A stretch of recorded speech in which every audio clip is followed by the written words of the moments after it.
నేను తోటకూర పప్పు తయారు చేస్తున్నాను. కావలసినవి తోటకూర, పచ్చిమిర్చి, టమాటా, కందిపప్పు.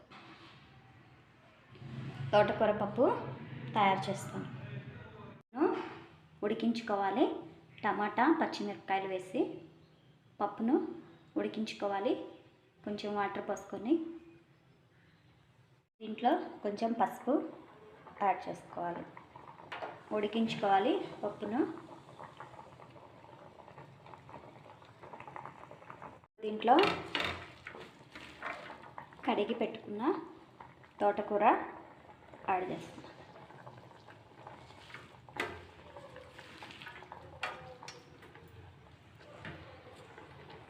ఉడికించుకోవాలి.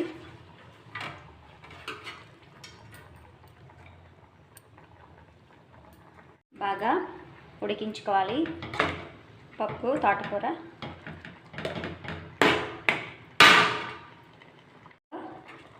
కొంచెం కారం యాడ్ చేసుకోవాలి. ఉడికించుకోవాలి. పప్పు, తోటకూర, కారం వేసి ఉడికించుకోవాలి.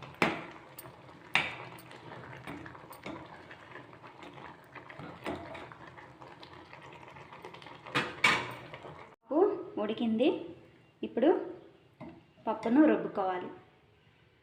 స్టవ్ ఆఫ్ చేసుకొని పప్పును రుబ్బుకోవాలి. ఇలా రుబ్బుకోవాలి పప్పు గుత్తితో. ఇప్పుడు కొంచెం సాల్ట్ యాడ్ చేసుకోవాలి. రుబ్బుకోవాలి. రుబ్బుకున్న పప్పును తాలింపు వేసుకోవాలి. కొంచెం ఆయిల్ తీసుకొని దీంట్లో ఉల్లిపాయ, వెల్లుల్లి రెప్పలు, కరివేపాకు, ఎండుమిర్చి, తాలింపు గింజలు వేసి వేయించుకోవాలి.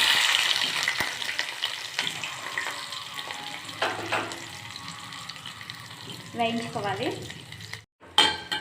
తాలింపు రెడీ చేసుకోవాలి.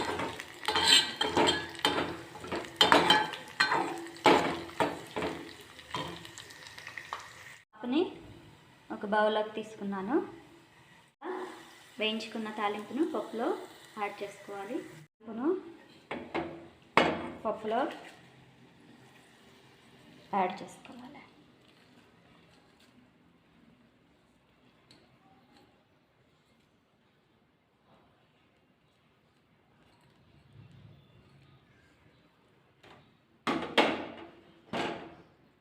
ఇలా కొత్తిమీర గార్నిష్ చేసుకోవాలి. ఇది ఈరోజు నేను తయారు చేసిన తోటకూర పప్పు. చాలా బాగుంటుంది. వేడివేడి అన్నంలో ఈ పప్పు వేసుకొని మామిడికాయ చట్నీ వేసుకొని తింటే చాలా బాగుంటుంది ఈ తోటకూర పప్పు. ఈ వీడియో కనుక మీకు నచ్చితే లైక్ చేయండి. నా ఛానల్ని సబ్స్క్రైబ్ చేయండి. Thanks for watching. బాయ్.